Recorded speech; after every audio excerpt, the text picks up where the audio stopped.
করবে না করবে নিশ্চয়ই আমাদের যদি কিছু বলার থাকে আমরা বলবো, কিন্তু রেকমেন্ড করতে হবে উনাকে। আর দ্বিতীয় পদ্ধতি আছে, উনি রেকমেন্ড করতে চান না, যার বাড়ির লোক মারা গেছে সে কোর্টে যা আবেদন করুক, কোর্ট উইল ডিসাইড। ওই বাড়ির লোকই বলেছে, সারাদিন সব চ্যানেল দেখিয়েছেন আপনারা তৃণমূলের গোষ্ঠীদ্বন্দ্বে খুন। বিজেপি এসব খুনের রাজনীতি করে না, আমাদের করার দরকার নেই। এই জন্য সুরাট আর ইন্দোর দুটো বিগ সিটি, দুটো বিগ ইন্ডাস্ট্রিয়াল সিটি, দুটো জায়গা থেকেই নরেন্দ্র মোদীর প্রার্থীরা বিনা প্রতিদ্বন্দ্বিতায় জিতে গেছে।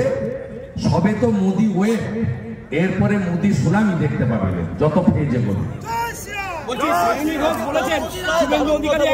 যে ফিরহাদ হাকিম নাকি আপনাকে ঢাল করে নারদা ইস্যুকে সামনে রেখে অভিষেক বন্দ্যোপাধ্যায়কে কটাক্ষ করেছিলেন।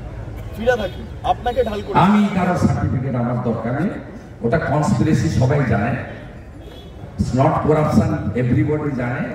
ওটা নিয়ে ওটা ভাইপো যে করিয়েছে তার অপছন্দের লোকদের তৃণমূলের মধ্যে ও কেডিসিউকে ইনস্ট্রুমেন্ট করে, it's not everybody, it's old channel. I am not saying anything. আমি ওর কথার উত্তর দেব না। যারা বাবা মহাদেবকে বিকৃত করে ফেসবুকে পোস্ট করে, ওই রকম কোন দিদি বোনের কথার উত্তর আমি দিতে রাজি নই।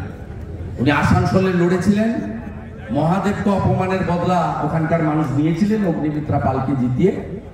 উনি যাদবপুরে লড়ছেন, সনাতনীরা বদলা নেবে, ওখান থেকে ডক্টর অনির্বাণ গাঙ্গুলি জিতবে। এসএসসি নিয়ে এত কিছু চলছে, এর মধ্যে প্রাথমিক নিয়োগ মামলায় আজকে ইডি গিয়ে জেলে গিয়ে কালীঘাটের কাকু আর অয়নশীলকে জিজ্ঞাসাবাদ কিছু বেরোবে না? বেরোতে পারে না না, আমি এটা নিয়ে কোনো মন্তব্য করব। তৃণমূলের এমন কোনো জায়গা নেই যেখানে দুর্নীতি হয়নি।